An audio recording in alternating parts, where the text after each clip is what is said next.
हाँ तो भाई अब देखो, अब हमारे भारत में आगमन किसका होगा? मोहम्मद गोरी का। देखिए दोस्तों, ये जो मोहम्मद गोरी है,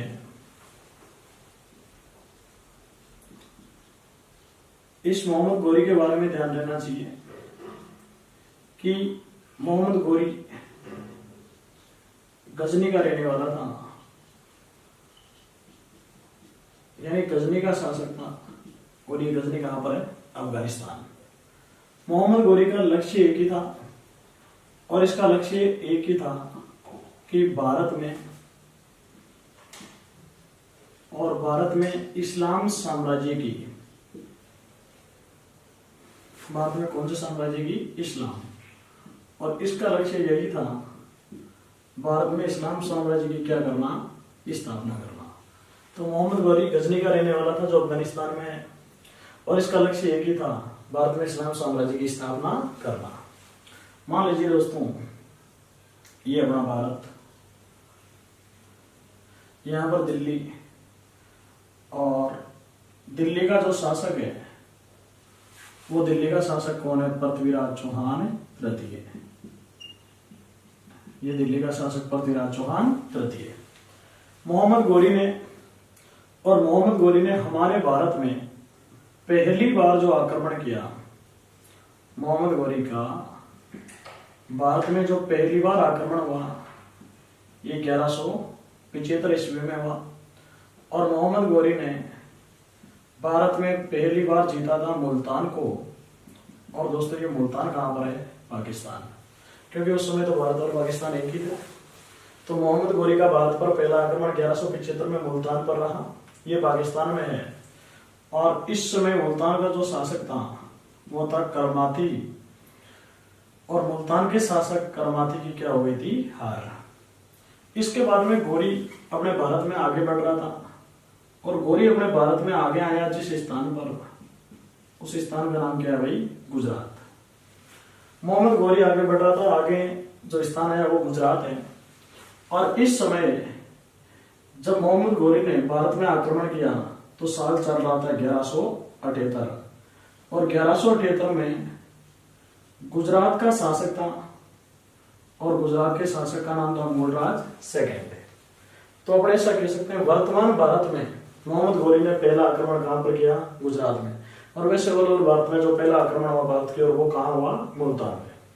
जब गुजरात में आक्रमण किया गोरी ने 1178 में, तो शासक मूलराज सेकंड है।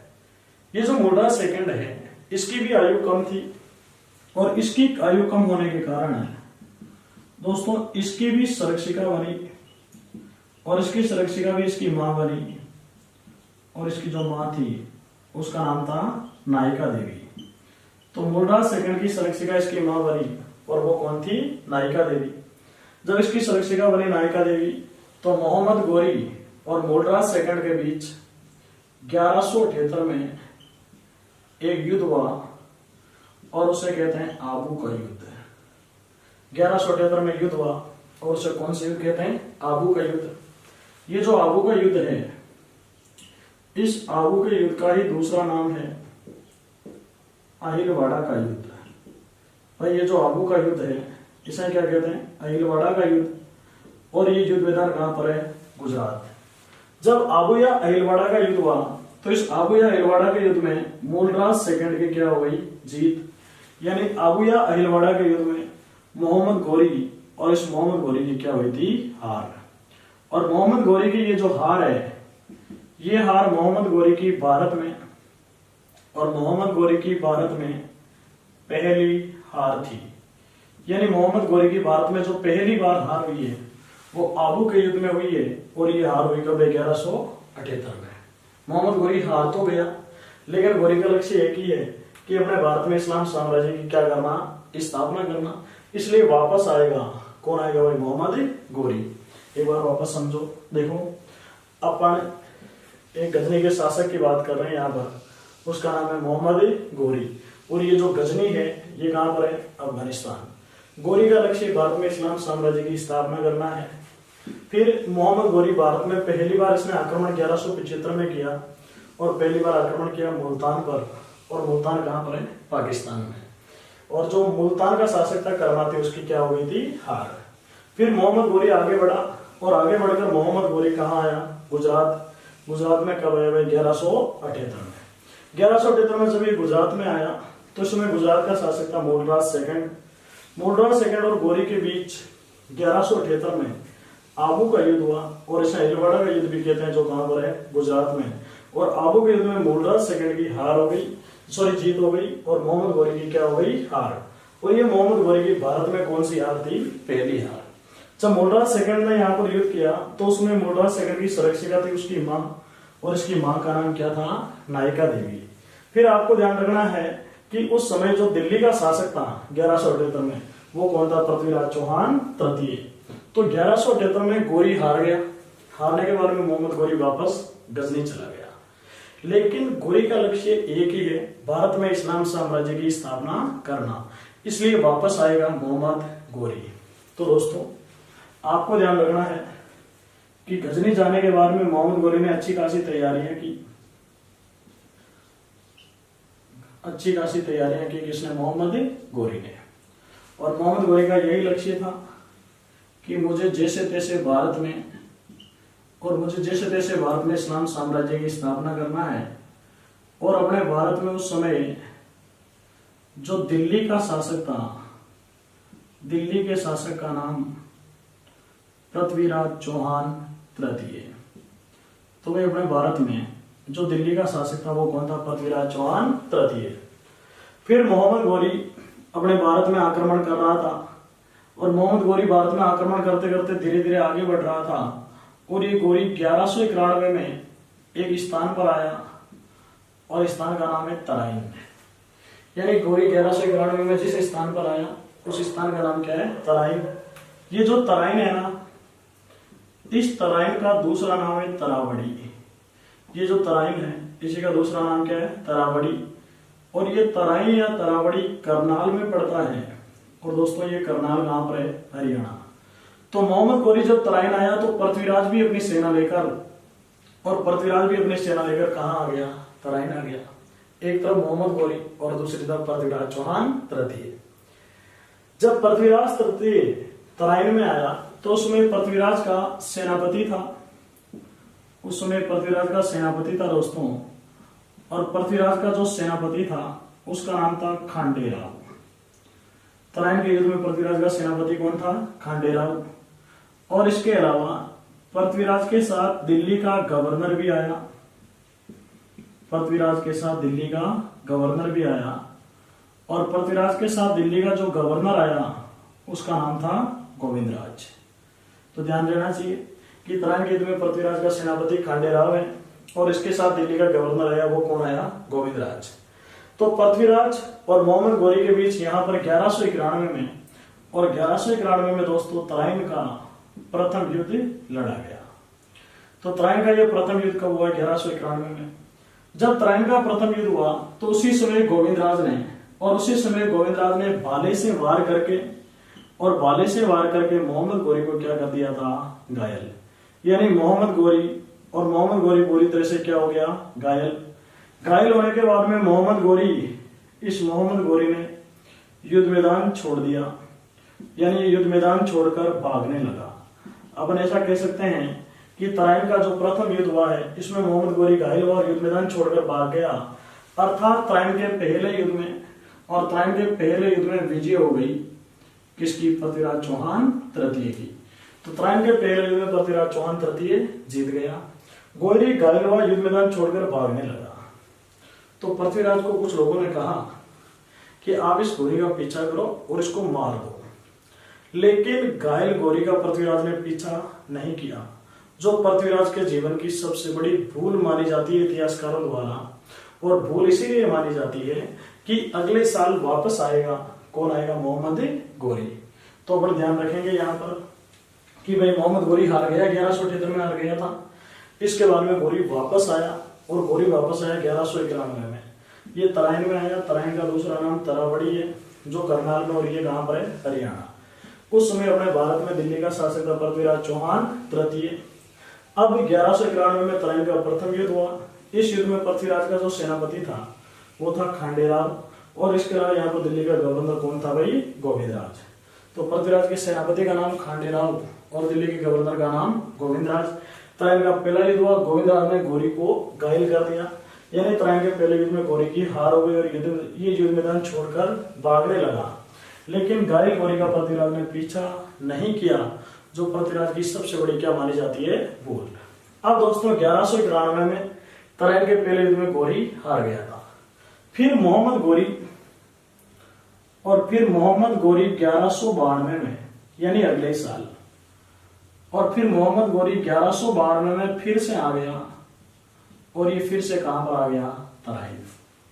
तो 1191 में भी तराइन में आया और 1192 में भी तराइन में। जब मोहम्मद गौरी तराइन में आ गया तो यहां पर अपने दिल्ली का शासक पृथ्वीराज चौहान तृतीय, और दिल्ली का शासक पृथ्वीराज चौहान तृतीय भी 1192 में कहा आ गया, तराइन आ गया। दोनों सेनाएं 1192 में आमने सामने हुई। लेकिन जब दोनों सेनाएं आमने सामने हुई तो सूर्य अस्त हो गया था, और परंपरा के अनुसार सूर्य उगने से पहले और सूर्य अस्त के बाद में कोई भी युद्ध नहीं होता था। जब सूर्य अस्त हो गया तो मोहम्मद गौरी ने यहां पर तराइन में जो आगे दूसरा युद्ध होगा उससे पहले कूटनीति का प्रयोग किया, और मोहम्मद गौरी ने एक दूत भेजा, और मोहम्मद गौरी ने जो दूत भेजा उसका नाम था क्वीम उल मुल्क। तो क्वीम उल मुल्क नामक ये दूत भेजने वाला कौन था, मोहम्मद गौरी। और ये क्वीम उल मुल्क नामक दूत आया किसके पास, पृथ्वीराज तृतीय के पास। और इस दूत ने आकर पृथ्वीराज को यह कहा कि हम आपसे युद्ध करने के लिए नहीं, हम आपसे समझौता करने के लिए आए हैं। तो पृथ्वीराज ने भी सोचा कि हो सकता है समझौता करने के लिए आए हो। तो पृथ्वीराज ने अपनी सेना को यह संदेश दे दिया कि सुबह कोई युद्ध होने वाला नहीं है, इसलिए आराम से उठना, कोई जल्दबाजी नहीं है। तो कूटनीति का प्रयोग करते हुए दूत को भेज दिया। पृथ्वीराज ने सेना को यह कह दिया कि भाई युद्ध नहीं होगा। फिर पृथ्वीराज की सेना जब सुबह उठी और सैनिक जब नित्य कार्य कर रहे थे, तभी अचानक मोहम्मद गौरी ने दावा बोल दिया किस पर, पृथ्वीराज पर। और पृथ्वीराज पर दावा बोलते यहां पर तराइन के दूसरे युद्ध की शुरुआत हो गई। तराइन के दूसरे युद्ध की क्या हुई, शुरुआत। और जो ही मोहम्मद गौरी ने दावा बोला तो मोहम्मद गौरी ने ये जो पृथ्वीराज है, इस पृथ्वीराज को तराइन के दूसरे युद्ध में बंदी बनाने का प्रयास किया। तो पृथ्वीराज तराइन छोड़कर भाग गया, और तराइन को छोड़ने के बाद में तराइन के पास एक स्थान है, और उस स्थान का नाम है सरस्वती। और ये सरस्वती नामक जो स्थान है वो भी कहां पर है, हरियाणा।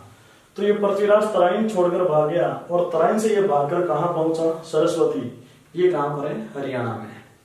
जब पृथ्वीराज इधर आ रहा था तो उसी समय पृथ्वीराज का जो सेनापति था, पृथ्वीराज के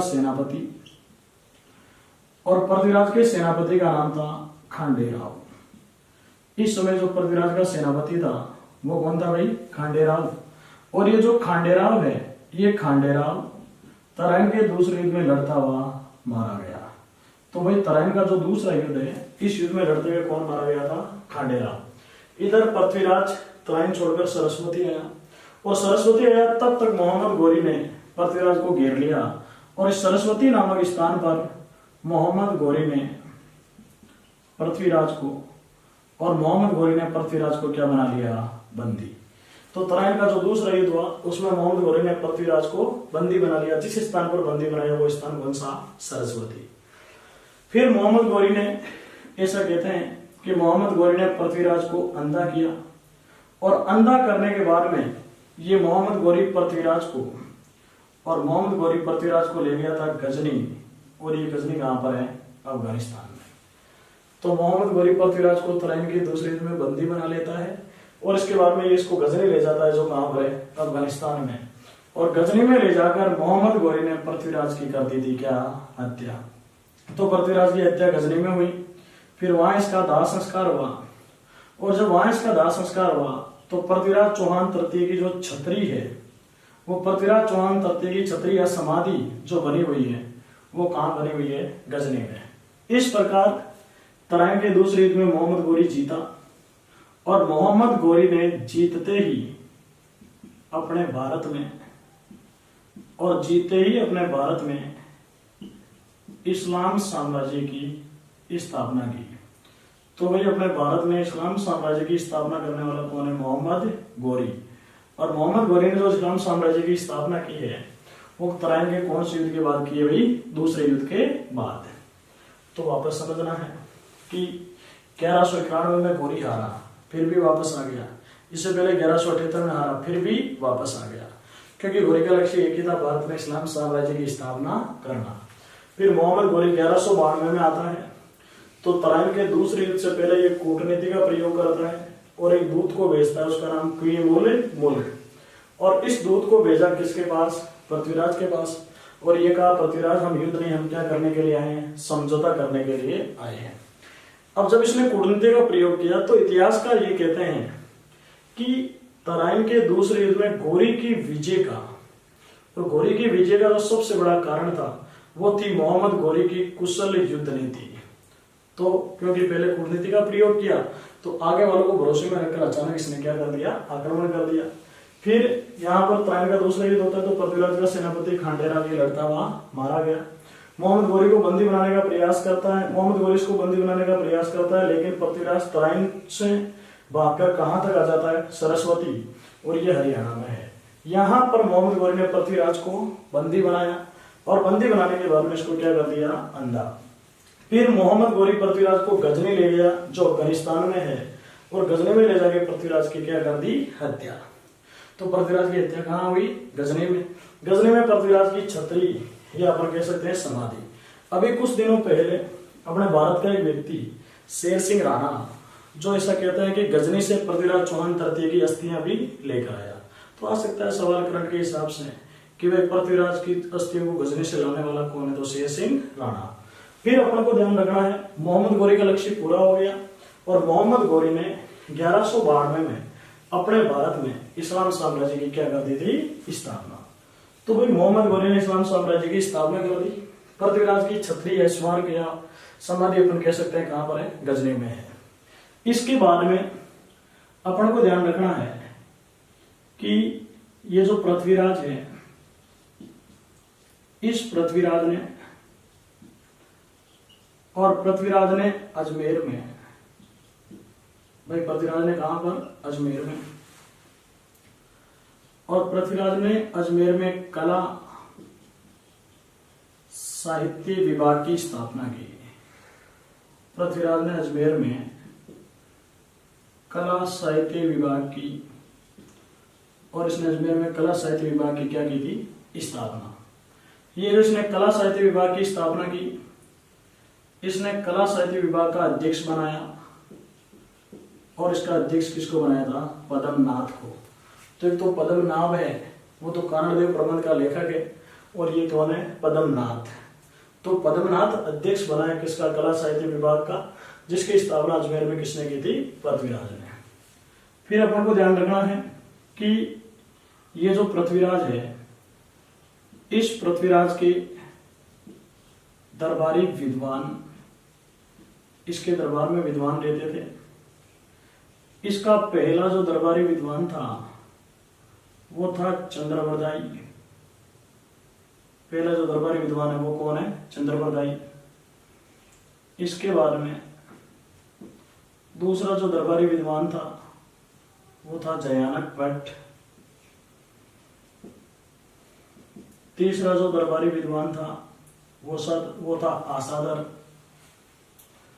चौथा जो दरबारी विद्वान था वो था नागेश्वर।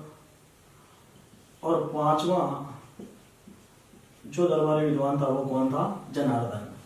तो पृथ्वीराज के दरबार में विद्वान रहते थे, एक तो चंद्रबरदाई है, एक जयानक भट्ट है, एक आसादर है, नागेश्वर है, और कौन है? जनार्दन। ये जो चंद्रबरदाई है, चंद्रबरदाई का ग्रंथ पृथ्वीराज रासो। चंद्रबरदाई ने जिस ग्रंथ की रचना की वो ग्रंथ कौन सा है? पृथ्वीराज रासो। इसने पृथ्वीराज रासो में तराइन के युद्धों का वर्णन किया। इसने पृथ्वीराज रासो में तराइन के युद्धों का क्या किया वर्णन। और पृथ्वीराज रासो में इसकी एक बहुत प्रसिद्ध उक्ति भी है, 4 बांस 24 गज अंगुल, अष्ट प्रमाण ताओं पर बैठो सुल्तान चूके नहीं चौहान। तो ये जो उक्ति है वो पृथ्वीराज रासो की है। और ये पृथ्वीराज रासो में ऐसे भी लिखता है कि जब पृथ्वीराज को ये मोहम्मद गोरी गजनी ले गया तो उसी समय पृथ्वीराज ने शब्द वेदी बाण से मोहम्मद गोरी की हत्या की। लेकिन इतिहासकार इस बात को गलत मानते हैं, क्योंकि इतिहासकार यही कहते हैं कि मोहम्मद गोरी की हत्या 1192 में नहीं 1206 में हुई, और उसमें मोहम्मद गोरी नमाज पढ़ रहा था सिंध का एक स्थान है दैवक। तो सवाल ऐसे आ सकता है कि भाई पृथ्वीराज ने शब्द वेदी बाण से गोरी की हत्या की, कौन से ग्रंथ के अनुसार? तो कौन सा ग्रंथ होगा? पृथ्वीराज रासो। इसके बाद में ये कौन है? जयानक भट्ट। जयानक भट्ट का जो ग्रंथ है, इसके ग्रंथ का नाम है पृथ्वीराज विजय। तो पृथ्वीराज विजय ये जो ग्रंथ है, ये ग्रंथ किसका है? जयानक भट्ट। आपको ध्यान रखना है इस पृथ्वीराज विजय में तराइन के युद्धों का वर्णन नहीं है। ये जो ग्रंथ है, इस ग्रंथ में तराइन के युद्धों का वर्णन नहीं है, लेकिन पृथ्वीराज रासो में तराइन के युद्धों का वर्णन है। फिर नाम याद रख लो, आसादर है, नागेश्वर और जनार्दन, ये भी दरबारी विद्वान किसके थे? पृथ्वीराज के। फिर अपन को ध्यान रखना है ये जो पृथ्वीराज है, इस पृथ्वीराज पर 2000 ईस्वी में और पृथ्वीराज पर 2000 ईस्वी में 3 रुपए का डाक टिकट जारी हुआ। ये जो पृथ्वीराज है, इस पर 2000 ईस्वी में 3 रुपए का क्या जारी हुआ था? डाक टिकट। इसके बारे में याद रहना चाहिए कि 1192 में जब गोरी भारत आया तो गोरी के साथ ख्वाजा मोइनुद्दीन चिश्ती भी भारत आया। जब मोहम्मद गोरी भारत आया 1192 में, तो गोरी के साथ कौन है? ख्वाजा मोइनुद्दीन चिश्ती। यानी ये ख्वाजा मोइनुद्दीन चिश्ती तराइन के दूसरे युद्ध के समय आया। अब इसमें सवाल 2 प्रकार से आएगा। एक सवाल ये आएगा कि ख्वाजा मोइनुद्दीन चिश्ती भारत किसके साथ आया? तो किसके साथ आया? मोहम्मद गोरी के साथ। लेकिन जब ख्वाजा मोइनुद्दीन चिश्ती अपने भारत में आया है, उस समय भारत का शासक कौन है? पृथ्वीराज। तो अगर सवाल ऐसे आ गया कि ख्वाजा मोइनुद्दीन चिश्ती किसके काल में भारत आया, तो उस समय से उत्तर क्या जाएगा? पृथ्वीराज। लेकिन किसके साथ आया ख्वाजा मोइनुद्दीन चिश्ती? तो किसके साथ? मोहम्मद गोरी के साथ। फिर ये जो पृथ्वीराज है, इस पृथ्वीराज ने बिशनपुर सागर के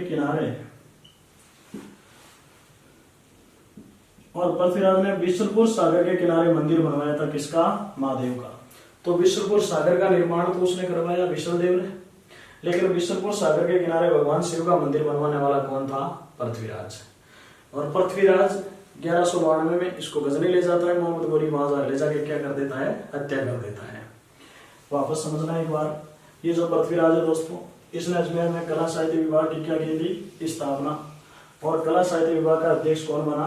पद्मनाथ। फिर इसके दरबारी विद्वानों में एक चंद्रप्रदायी है, इसका ग्रंथ पृथ्वीराज रासो है, और पृथ्वीराज रासो में तराइन के युद्धों का वर्णन है। फिर दूसरा जयानक भट्ट, इसका ग्रंथ है पृथ्वीराज विजय, इसमें तराइन के युद्धों का वर्णन नहीं है। और तीसरा दरबारी विद्वान आसादर, फिर नागेश्वर, फिर जनार्दन। इसके बारे में आपको ध्यान रखना है, पृथ्वीराज पर 2000 ईस्वी में 3 रुपए का डाक टिकट जारी हुआ। 1192 में गोरी के साथ आया ख्वाजा मोइनुद्दीन चिश्ती, लेकिन किसके काल में आया? पृथ्वीराज चौहान के काल में। फिर ध्यान रखना है, पृथ्वीराज ने बिशनपुर सागर के किनारे मंदिर किसका बनवाया? महादेव का। तो ध्यान रखना है अपन को कि ये जो पृथ्वीराज है, इस पृथ्वीराज की छतरी या समाधि, और पृथ्वीराज की छतरी या समाधि अगर पूछी जा रही है तो वो कहां पर होगी? गजनी। और गजनी से पृथ्वीराज की अस्थियों को लाने वाला शेर सिंह राणा, ये ध्यान रखना है। लेकिन पृथ्वीराज की याद में स्मारक भी बना हुआ है। स्मारक यानी घोड़े पर सवार मूर्ति है, और पृथ्वीराज का जो स्मारक बना हुआ है वो कहां पर है भाई? तारागढ़ में है। और ये तारागढ़ कहां पर है भाई? अजमेर में। तो इसकी छतरी या समाधि गजनी अफगानिस्तान, अस्थियों को लाने वाला शेर सिंह राणा, और इसका स्मारक तारागढ़ में, और ये कहाँ है? अजमेर। अब दोस्तों 1192 में पृथ्वीराज की तो हत्या हुई। फिर पृथ्वीराज का बेटा था, और पृथ्वीराज के बेटे का नाम भी गोविंदराज। एक गोविंदराज तो वो था जो दिल्ली का गवर्नर था, एक गोविंदराज कौन था? पृथ्वीराज का बेटा। मोहम्मद गौरी ने 1192 से लेकर 1194 तक, और मोहम्मद गौरी ने 1192 से लेकर 1194 तक अजमेर का शासन संभलवा दिया था। किसको? गोविंदराज को। लेकिन 1194 में और 1194 में कुतुबुद्दीन ऐबक, 1194 में कौन? कुतुबुद्दीन ऐबक, और कुतुबुद्दीन ऐबक ने शासन शुरू कर दिया था कहां पर? अजमेर में। तो भाई 1192 से 1194 तक अजमेर पर शासन गोविंदराज ने किया, लेकिन गौरी के आदेशानुसार। और 1194 में कौन आ गया? कुतुबुद्दीन ऐबक। तो कुतुबुद्दीन ऐबक आ गया, तो गोविंदराज ने ऐबक के सामने अनुरोध किया कि भाई मैं क्या करूंगा। तो कुतुबुद्दीन ऐबक गोविंदराज को लेकर रणथंभौर गया। ये जो कुतुबुद्दीन ऐबक है, ये गोविंदराज को लेके, और ये गोविंदराज को लेके कहां पर चला गया? रणथंभौर में। और रणथंभौर में जाकर इस गोविंदराज ने, रणथंभौर में जाकर किसने? गोविंदराज ने कुतुबुद्दीन ऐबक की सहायता से, और कुतुबुद्दीन ऐबक की सहायता से रणथंभौर में ये जो चौहान वंश है दोस्तों, रणथंभौर में चौहान वंश की क्या कर दी थी? स्थापना। तो रणथंभौर में चौहान वंश की स्थापना कब होगी? 1194 में। वापस बताना है, वापस समझना एक बार। देखिए दोस्तों, पृथ्वीराज की छतरी या समाधि गजनी में है, जो अफगानिस्तान में है। यहाँ से पृथ्वीराज की अस्थियों को लाने वाला शेर सिंह राणा। फिर अपन को ध्यान रखना, इसका स्मारक तारागढ़ अजमेर में है। 1192 में इसकी हत्या हो गई थी। इसका बेटा गोविंदराज है, जिसने शासन किया 1192 से लेकर 1194 तक। लेकिन 1194 में कौन आ गया? कुतुबुद्दीन ऐबक, और कुतुबुद्दीन ऐबक ने शासन संभाला था कहाँ का? अजमेर का। फिर कुतुबुद्दीन ऐबक गोविंदराज को लेकर रणथंभौर चला गया, और इसने रणथंभौर में चौहान वंश की स्थापना कर दी थी। कब कर दी थी? 1194 में। तो अब अगली जो अपनी क्लास होगी उसमें अपन चौहान तो पढ़ेंगे, लेकिन कहाँ के पढ़ेंगे? रणथंभौर में, क्योंकि वहां पर कौन गया? गोविंदराज। बहुत बुरी हालत हुई,